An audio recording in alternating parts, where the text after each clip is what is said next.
Hey guys, John Lee Dumas here, founder and host of EO Fire, and you're listening to Bravepreneur Parents Academy with ldquo. Welcome to Bravepreneur Parents Academy, where the world's most inspiring entrepreneurs reveal their most defining childhood moments and share their legacy for raising brave little heroes who will grow up to change the world. And now, he still reads comic books under the blanket at bedtime. Please welcome your host, best-selling author, award-winning speaker, and self-confessed geek dad, ldquo. You know, like the hotel in Vegas? Yeah, no, that's really his name. ldquo.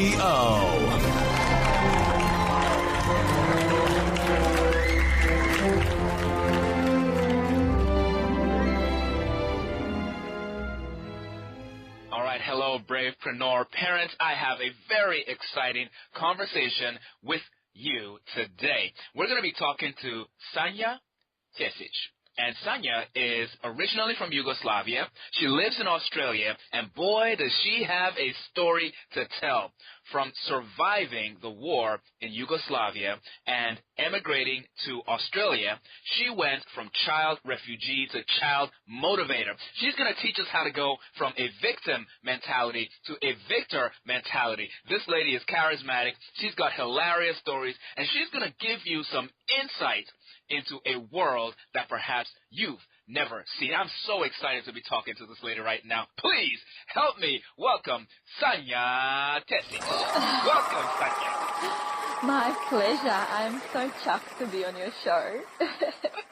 This is fantastic. I love your vibe and your story. You've been so generous about sharing a little bit of that with me. So without further ado, Sanja, I'm going to get out of the way. I want my friends on the show right now to get a little taste of your life story. So, Sanja, where did this all start? Take me back to when you were 8 years old in Yugoslavia. Yeah, that's right. I was 8. I was born on 10th of August, 83. And 18th of August, 1991, the war started. So literally 8 days, a week after my 8th birthday, guns and bombing and stuff was started to happen, and I didn't know what was going on. And all I knew that I had a new Ken and Barbie, and I just wanted to play with my toys, but the orders were, we have to flee into the sort of periphery of the town to protect. My mom and dad wanted to protect me and my brother, who was older 4 years than me, and that's where it all sort of started. And however, we all thought, oh, there must be some kind of civil thing going on, and we'll come back. Right. We actually never went back. I never saw my Ken and Barbie again, and all my toys were left, and I never saw my toys again, and that's where my childhood pretty much stopped. So I feel that I've started becoming an adult really, really early in my life. That's why probably I play up now, that's totally okay with me. You have to have fun. We all have an inner child, but some of us have a bigger inner child than others. And that's okay. Yeah, and that's okay. So that's where it all started. My dad got captured in the Civil War because he was in a civil service as a police detective, and we didn't really know where he was for a long time. Wow. And Mum was obviously very protective and was looking after us until we found out, actually saw Dad on the TV. And we thought at this point that he was killed, but we were relieved when we saw him on the TV. Wow. Actually getting captured, but we were relieved because he was alive. Then Red Cross helped a lot because they got Dad to write a letter to Mum, and then Mum wrote a letter to Dad, and that's how they were keeping in contact.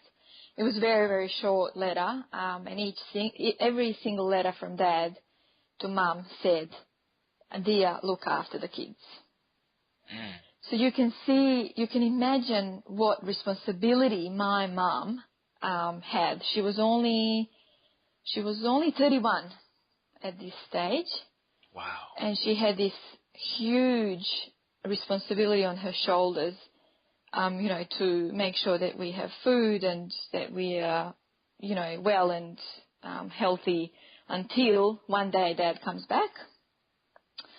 The courts have proven Dad did nothing wrong and let him out, which was great. It was the best news. How long was he in? He was in a couple of times. First time he was in for about a month, and second time he was in for 3.5 months. But when you have no home, no food, and nothing, 3.5 months seems like 3.5 centuries. Wow. And for half of that time, there was like exchange points at the bridge where United Nations and Red Cross was exchanging men. You give us our men, we give us your men, and you hope that one of the exchanges, your dad will be there. So you go to the bridge every single night for 3.5 months, and your dad never comes out. Never comes. So it was very scary and depressing time, and which I will share in my book that I'm currently writing, which is going to be called Born to Bloom.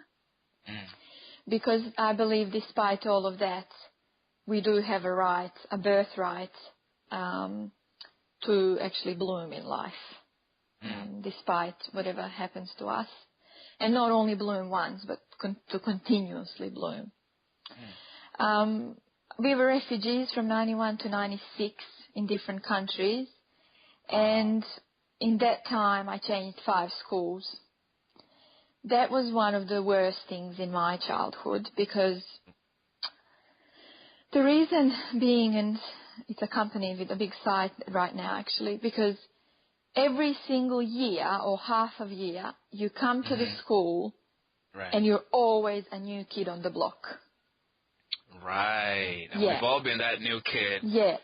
But not only is it scary to be a new kid on the block once in 5 years, during primary school and then high school and college, whatever, but 5 times in 5 years, between the age of 18 to 13. Yeah. It's like quite wonderful years, because I spoke the language that they spoke, but I didn't speak the dialect. So they always knew I wasn't one of them. They would say funny words. So, and I didn't have the cool clothes, I didn't have the Nike shoes, and they all did. Right. And that was a big deal when you're a kid. Oh, yes. Yeah. Oh, yes. Yeah. So now, what countries did you left Yugoslavia? See, that's right. Well, Yugoslavia, it used to be a big country with many different republics. And the war split all the whole Yugoslavia into republics. So I lived and I was born in Republic of Croatia. Right. So then we lived there, and then we moved to Republic of Bosnia, then Republic of Serbia. So we moved around between the 3 republics wherever it was safe. Wow. You had to keep moving. Yeah, we had to keep moving. I can't even, I think I've lost count how many houses we've moved. And it was more like we were being squatters in other people's houses. Wow. So transition became a new thing. People quite often say to me, "Oh, I have a change in my life," and I just think change is a normal thing for me. So hopefully through my story, then I help them that it's not all that bad. It's not all that bad. Yeah. I mean, this is kind of a shocking story. We hear about these wars, and they're in faraway places, and we see them on CNN, but we never really meet someone who lived through that, especially as a child. That's really, really frightening. Now, after 5 years, Sanja, I believe eventually you were able to leave the Greater Yugoslavian Republic. Yeah. my dad was really down with everything because we were refugees. So he came out the second time he came out in the prison, 1995, and he was so exhausted, mentally, physically. My mum didn't recognize him when he came out, how slim he was. Oh, my gosh. And plus, mentally, he was very exhausted. So he came out and he said, I just want to go to a better place, whatever that is. Yeah. So he went we actually had cousins in Australia who also migrated only a few months before us. And my dad got in contact with his cousin, and his cousin said, yeah, it's nice here, it's safe. That was the main key. Right, that's the main thing. Yeah, that was the key principle or condition. And so Dad went to the Australian embassy, and we got humanitarian visa granted by Australian government because we were refugees. So Australia granted us that visa, and we came on, believe it or not, Halloween 1996. So anniversary soon. So that's when we came out to Australia with 4 bags and no word of English. 4 bags to your name. Yep. A family of 4. Yep. And no English. And I have to say, 4 bags full of dreams. And sometimes that's all you need. Because material things don't define you. Your mindset and your outlook on life will determine where you take yourself. Wow. So we just came with that. That's amazing. And Sanja, your father was finally able to give his family that security, that safety. But now you had a new challenge. You didn't speak any English. Tell me about it. And Australians speak the funniest English. So, oh my God. So we get this place, right? Yes. And funny, some guy that migrated to Australia 50 years ago from Croatia. He's now got all these apartment units, investment properties, and we find an apartment to live in. So we live in this apartment, and I think it's my, 8th or 9th day in Australia, and it's so hot. It's like November, and because school year finishes here in just before Christmas, and then we have summer holidays to February. Right. So it would have been a very long time, because we came literally 31st of October. It would have been a really long time for me not to see any kids and be at school until the February next year. Oh, right. Yeah, so the social security system, sort of like community services, recommended that I at least go for a month. Makes sense. Yeah, make some friends and start integrating. So anyway, I get 50 cents, and I go to the bus and catch the bus and go to school. Right. So I get out of the apartment, and this neighbor is watering the garden with the water hose. Right. And firstly, I've never seen that before, because the grass is always green in Croatia because it rains a lot. So I'm like, why is this guy watering the lawn? And I walk out, and he waves to me and says, Hawaii. And I look at him and I say, me not from Hawaii, me Croatia. And the guy's just thinking, who is this weirdo? But he didn't say, how are you? If he said that, I would have remembered it from an American movie that I watched or something. Oh, wow. But because he said Hawaii, I was like, oh, God, they speak funny. What is this? Do I look like I'm from Hawaii? Nice way to start. I know. The following day, the same guy's watering the lawn. And so he probably thought, let's try something different. So he said to me, how you going? And I said, by bus. He was trying to say, how are you going? You know, how are you? And I said, by bus. How are you going? I'm going with the bus. So just really, in hindsight, it's funny, but at the time it was embarrassing. And the third morning, the guy pretended he didn't see me. He hid behind the rose bushes. So wow. You had quite the impact on the locals. Really?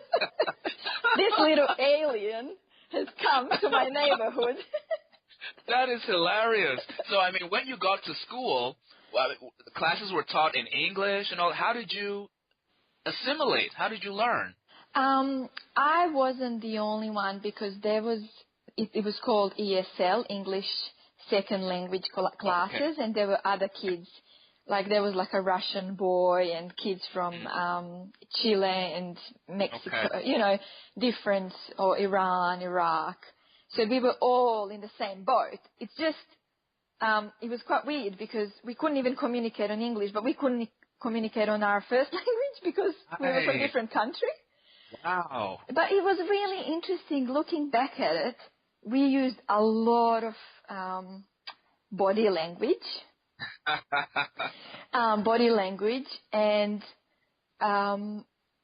also the teachers, they were so amazing. They were so patient. And I just want to tell you a little quick story. The teachers that I saw, the 3 key teachers in 1996 that taught me how to speak, read, and write English language, I didn't see them. So I did a couple of speeches at the school after I finished, and then I didn't see them because I moved on to another side of the town.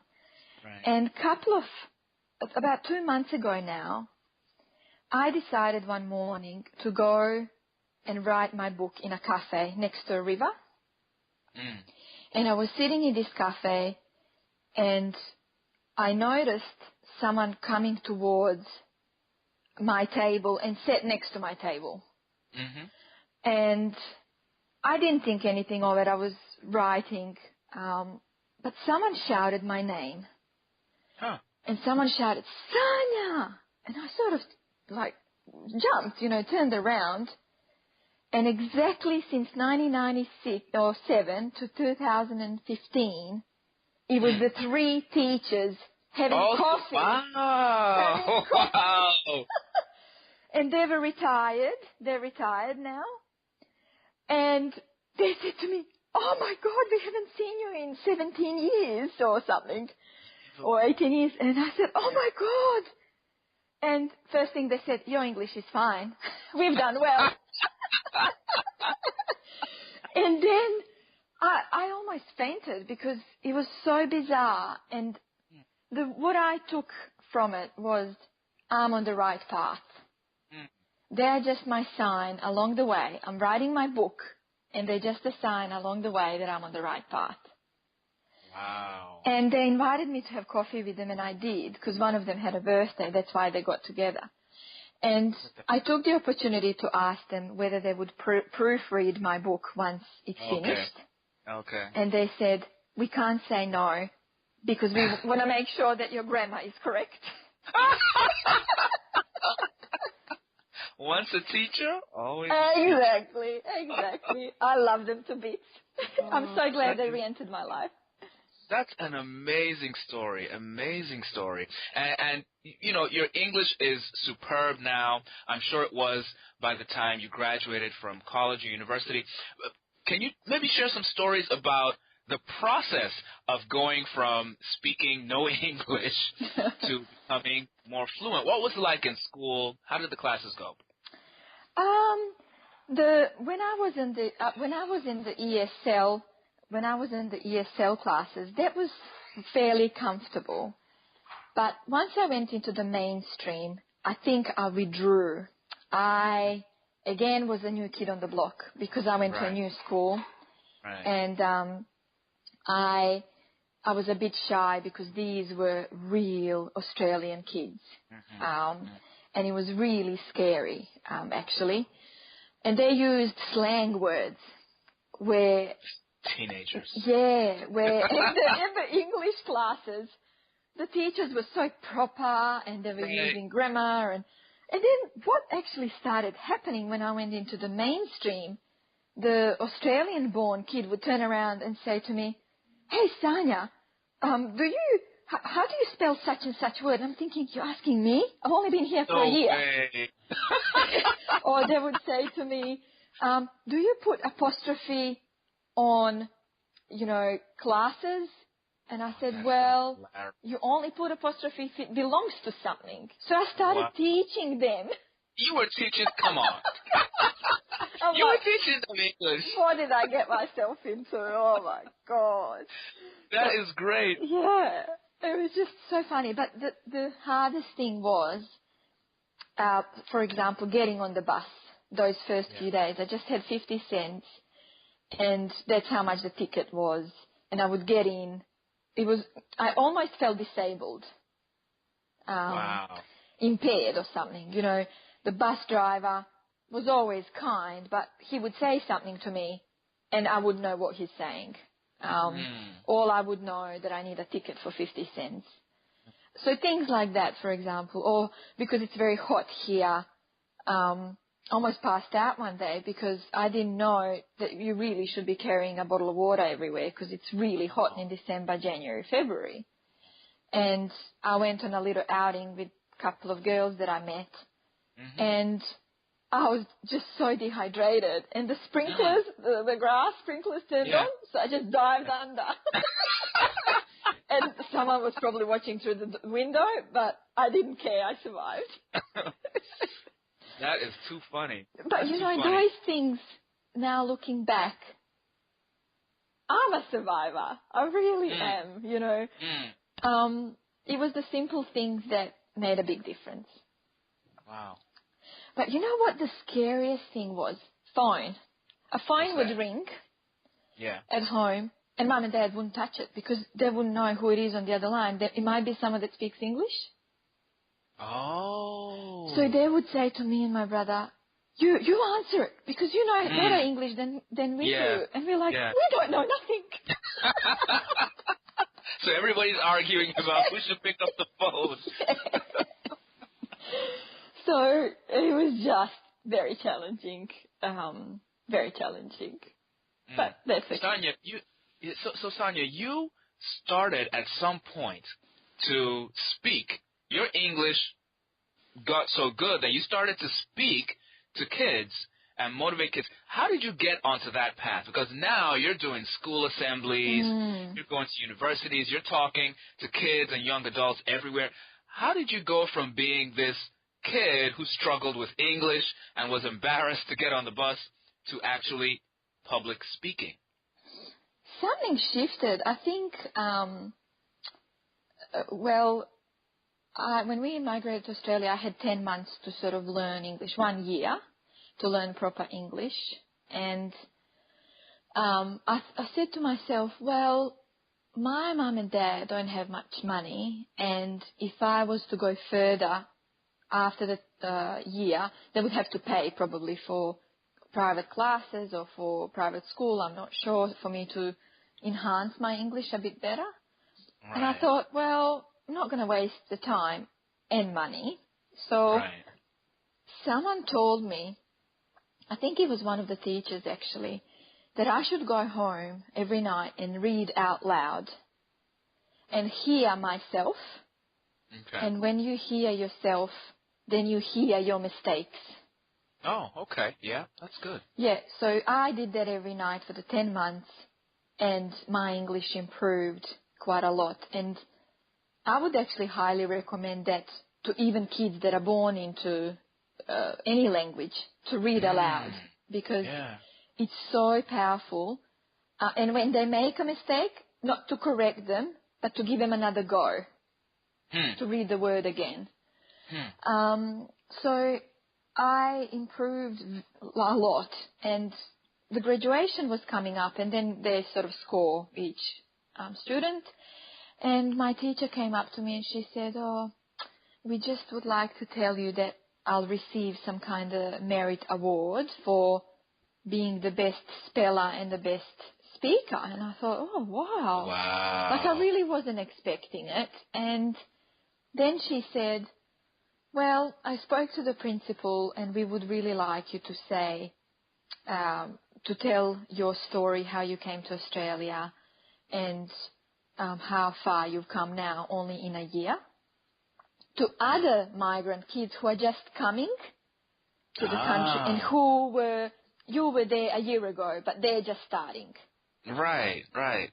So they're very scared, they're very anxious, and we believe that if you give your speech, they might not understand everything what you say, but they will see your passion. They will see that you know how to speak English. So I thought, oh God, okay. I was really nervous. It was like public speaking in. Yeah. It was like the setup was in a big library, and there was mayor of the whole city came. No way. I know, and the principal of the school, and my parents, and all these parents from my community, and I'm thinking, oh God. This was your first time. This was my first time. I was 13 years. I was maybe 14 by this stage, or 13 and 10 months or something. And I'm thinking, oh God, please save me. I was so nervous. I was clammy. And anyway, I got up there and I stuttered a bit at the beginning. I was, like dry mouth, and I was a bit nervous. But then once I popped, I couldn't stop. I was on a roll, and I could even glaze over people's faces, and they were nodding, and the more nods they were giving me, the more confident I got. The more confident you got, yeah. Yeah. And then I was just talking, and I said a few funny stories. And then we had afternoon tea, and like nibblies and drinks, and then the mayor came up to me and we took pictures. I was like, I'm a superstar. I was so happy. Oh, wow, that's phenomenal. And then from there, I did speeches every 6 months for every graduation that they had. Wow. And then the integration came where they wanted me to speak at the mainstream assemblies with the English kids to teach them compassion, that we're not these weird people that come to their country and, they should resist us. We're just human beings. We are one. So, yeah, that was really good. That was really good angle. And then when I went to college as well, with some teachers, you get closer and they want to know a little bit about you more. And then a couple of teachers, I suppose I'm very lucky because I always had someone that believed in me. Or maybe it's not luck. Maybe the harder you work, luckier you get.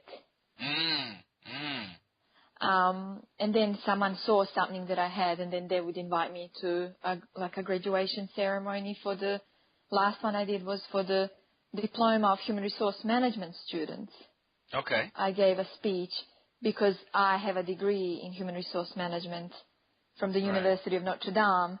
So they wanted me to give a speech to see how my career's taken off from not speaking English to being a professional in the corporate world. And I had lots of emails afterwards from those students saying, you inspired me so much. Wow. It's just the things worth living for, I believe. Yeah. Wow. That is beautiful. That's beautiful. You basically went from a victim situation to being a victor. Exactly right. Spot on. Because I love that. I really believe it is a choice that we have, victim versus victim mentality. No matter what happens to us, the hardest, the lowest, the rock bottom, the black tunnel that we sometimes find ourselves in, if we just find a little spark, something positive, something, whatever that is, that will get us through that tunnel. And at the end of the tunnel, that's where we find the pearls. Wow. Which then we hold on to, and they take us to another stage of our life and so on. I always say to people that are ready to hear it, because some people are not ready to hear a victim versus victim mentality, and maybe because they haven't done some counseling, which they might need to do, which I have had some, to get over the past, and I'm not ashamed to say that, because you need to heal that to move on. That's very helpful. Yeah, it's very helpful, and it's very healthy.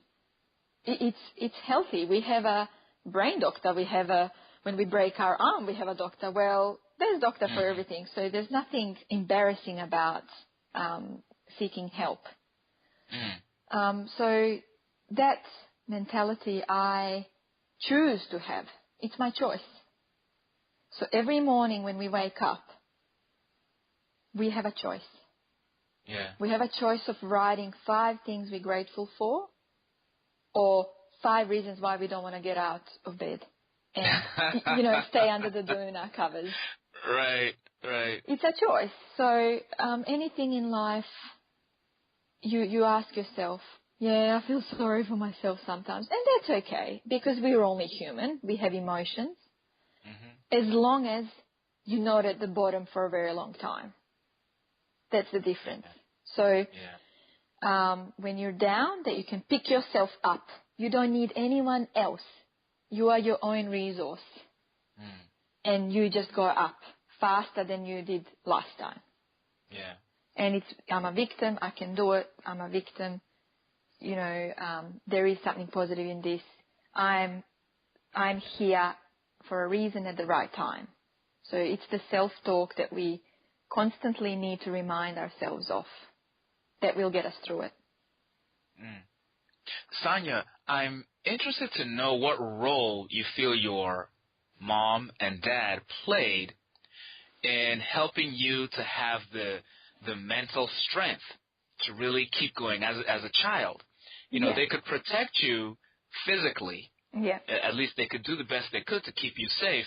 But mentally, that's sometimes a harder thing to protect. So how were they able to really help you to be strong mentally and to get through those difficult years? Yeah. When I was a child, because of Dad's service, my brother and I were more with Mum. Okay. So Dad's more a risk taker, and Mum is not a risk taker, and perhaps she can be more. Have you heard of the term helicopter parent? Yes, I think I have. But Mum would hover. She would hover over us. I see. And the reason she would hover is because to protect us, because she had the responsibility of looking after us, because Dad had quite a responsible job. Yes. He was a public servant, and he was serving the society, the community, and Mum was more at home with us. Even though she did work full time, she was more like a carer role. So Dad was, to me, Dad was always safety. When I see Dad, nothing can do anything to me because I feel so safe. And when that safety was taken away during the war, I felt very unstable, very unsafe. Wow. And I think Mum probably felt the same or similar. And the more unsafe she felt, the more she hovered over us. The helicopter was getting faster and faster and lower. To the point she probably became a lawnmower parent. Oh my gosh. Which is, she would even move things in our way to make it easier. Wow. But they didn't teach us necessarily to do things for ourselves. So by the end of the war, and when we came to Australia, I thought I was okay. Yeah. And then actually when I was about 17, Mum went home back to Croatia to see her parents, my grandparents, for the first time. And I had separation anxiety. Really? It really hit me. Look at that. Like 10 years later, it hit me. And from 17 to about 25, on and off, I had separation anxiety. Wow. So if I was going out with my boyfriend, we're having dinner, and it's sort of getting 10:30, I'd sort of say to him, excuse me, I got to go and call my mum. Wow. Because I didn't want her to worry that I'm not okay. Wow. So that's hovering. I suppose the reason I'm going detailed into this story is because it affected my relationship, my adult relationship with my friends, my boyfriends, to the point that I couldn't relax.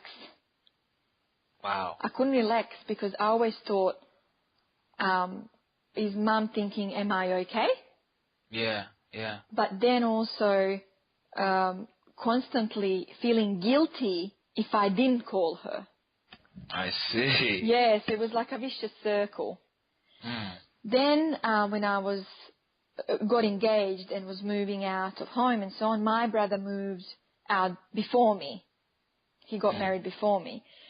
And at that point, I had a huge anxiety attack because I felt I'm feeling guilty. I'm the last one to leave mum and dad. Yeah. So it was a guilt again. And that's when I had the panic attack of, oh, my God, they still speak broken English. What are they going to do without me? Right, right. I felt the responsibility for them. And I felt that separation anxiety from them again. Yeah. What I've learned from that point on, I started testing myself. So I would say to myself, every time I go to pick up the phone to ring them, right. I will pick up the phone maybe once a day or twice. I'm not going to pick it up 5 times. And every time I picked up the phone to speak to them, they're having great time. They're having people over, or they're in the city having coffee, and that proved to me that they have a life, that I don't have to worry. And as a child, I suppose because I grew up so fast, I almost felt obliged. They brought me to Australia. I have to repay it back. Right, right. So I have to repay it back with care. So, I go to the doctor's appointments with them and so on to translate. And, so you feel that responsibility. Whatever they've done for you, now you have to return it back. Yes. Throughout my adult years now, one greatest thing that I've learned from my dad, the failure does not exist in his vocabulary. Really? No. So imagine this man that I see as my safety blanket. And on top of that, I go to my first job interview in HR, corporate world, in government, and he says to me, you're going to get this job. Don't worry, you've got this job. You are so smart. You are great. You've got really good resume.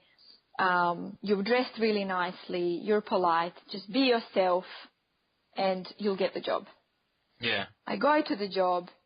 I don't get the job because it was a HR assistant role. Okay. I go home and I say to Dad, I didn't get the job. He goes, that's okay. It was really good experience, wasn't it? The following day, the phone rings. The same company calls me and says, we were really impressed with the video interview. We thought the job was too low for you. Would you like to be offered a job as a HR project officer? Wow. Which is a hire. Wow. And I just think, oh my God, universe is looking out for me. Or, like I've always said, the harder you work, the luckier you get. Yeah. People often say, oh my God, you're so lucky. You're so lucky. Yeah. I've been going to full-time and part-time school for the past 25 years. Right. Of course I'm lucky now. Yeah. So that's one thing that I really have gotten out of my dad. there's no failure. There's only feedback. So just put it in your experience basket and move on. Really? Because you are capable. You are resourceful. You can't fail because you're healthy and you can work. Yeah. Because you have the right mindset. Yeah. And with Mum, I've learned with my own kids to let go. So just let go, sort of give them guidance, but don't mow their lawn every single day. Because they need to fall over rocks sometimes to appreciate life. Right. So right.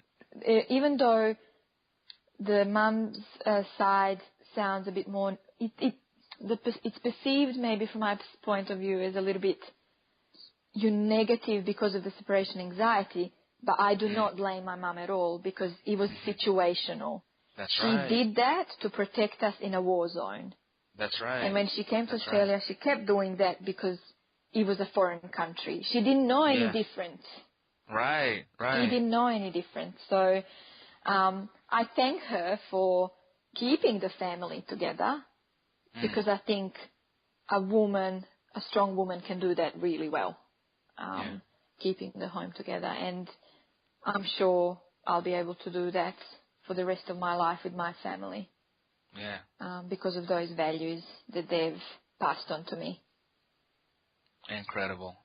There's so much that we're learning from your father, his public service, his being detained, from your mom keeping the family together, keeping you and your brother safe, from your struggles when you got to Australia and eventually not only overcoming, you mentioned being a survivor, Sanja. Yes, you're not only a survivor at this point, you went from surviving to thriving. That's a good way of putting it. No one's put it that way. Thank you very much. You're very creative. Yeah, surviving is what you had to do during that moment of time where there was so much danger around you. But you went from just that moment. And a lot of us who are not in nearly as much danger find ourselves in survival mode. Especially for those of us who are growing a business. Maybe we have kids. Maybe some of us are even still in 9 to 5, trying to balance it all. Sometimes it feels like it's too much. It's overwhelming. We've been struggling for so many years. We don't know if we're ever going to get to a place where we feel in control. I think your story, we don't have to be in a war zone to be inspired and to relate to your transition from a victim situation to a victor mentality. Thank you so much for sharing your story, Sanja. That's okay. I'm not sure whether you had plans for any particular sort of questions to close off, but I would like to share something in conclusion, if that's okay. Absolutely. I'd like to share 3 things for people to go away and think about. Because quite often we are, as you've just explained, our mind is fogged up with lots of things that don't make sense to us at the time because we're in a rut or we're in such a busy lifestyle that we're not even sure where to begin or how to stop. Right. So because of the war situation, we lost everything. We lost our homes. Like I've said, my Ken and Barbie, that's just one of the things that had sentimental value. But there was a lot of values that we've lost, material stuff. So we had an apartment and a house and cars, like everybody, So we've lost all the material things. And coming to Australia and starting from scratch, I just want to sort of highlight, don't get attached to material things too much. Because material things will be here when we go from this place. Yeah. And it's the people and the relationships that come into your life that are more important. That's number one. Number two, life is too short to be spending it with people that are dragging you down. So spend time with people that you really enjoy spending time with, and have quality time. Have fun, laughter, love, lots of fun. Just have fun and let go. Yeah. And don't wait for perfect time, because there is no perfect time. There is a story of a man who traveled the world to find a perfect woman. I think he went all the way from Europe to India, and he found this woman, and she was a perfect woman for him, although he was already in his senior years. He was in his 70s by this stage. He got to the mountains, he's fallen in love with this woman, and when he expressed his love for her, she listened to him. Something didn't work out. He went back to Europe, and his family said to him, "How come you didn't stay? You wrote us letters to say that you've fallen in love, finally, with the perfect woman." His answer was, "When I told her that I love her and that she is the perfect woman for me, she turned around and she said, she's still waiting for a perfect man." Wow. Wow. Just go with it. Perfectionism doesn't exist. It's all subjective in our own mind. Love people for what they are, not what you imagine them to be. And that's me. Love that. Really wanted to say that in the end. I love that. I love that story. Yeah, because we're always waiting for something, aren't we? It's true. Yeah. It's true. So what are we waiting for? You heard her, folks. Sanja Tesic, from Child Refugee to Child Motivator. Shoot, and grown-up motivator, too. I'm pumped now. I'm grown up now. That's right. From victim situation to victor mentality. This has been an amazing conversation. Sanja, where can people find more information about your book, which is coming out soon, about your coaching, about your speaking? Where can we get more info? I have opened up a business called Blue Gerbera, so the flower, like the flower, because we are deserving to bloom. So my website is www.bluegerbera.com.au. If you also go on Facebook, I post something every day, hopefully to inspire you. It's literally Blue Gerbera. And Facebook.com/ Facebook.com/Blue Gerbera.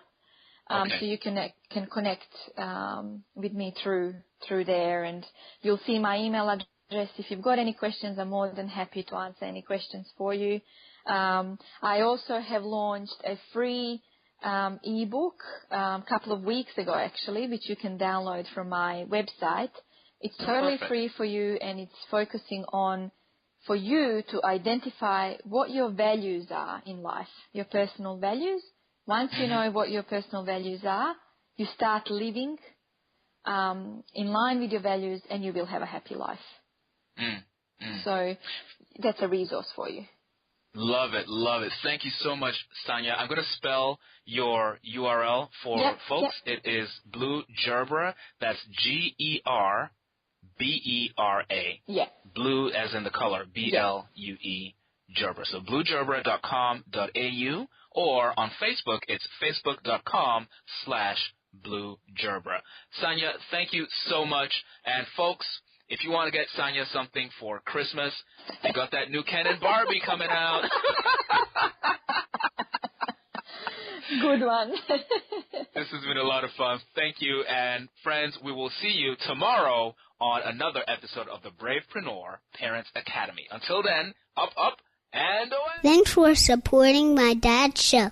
If you like what you hear, please subscribe to iTunes. He said hot chocolate is for closers. If you don't subscribe, I don't get hot chocolate. I love hot chocolate.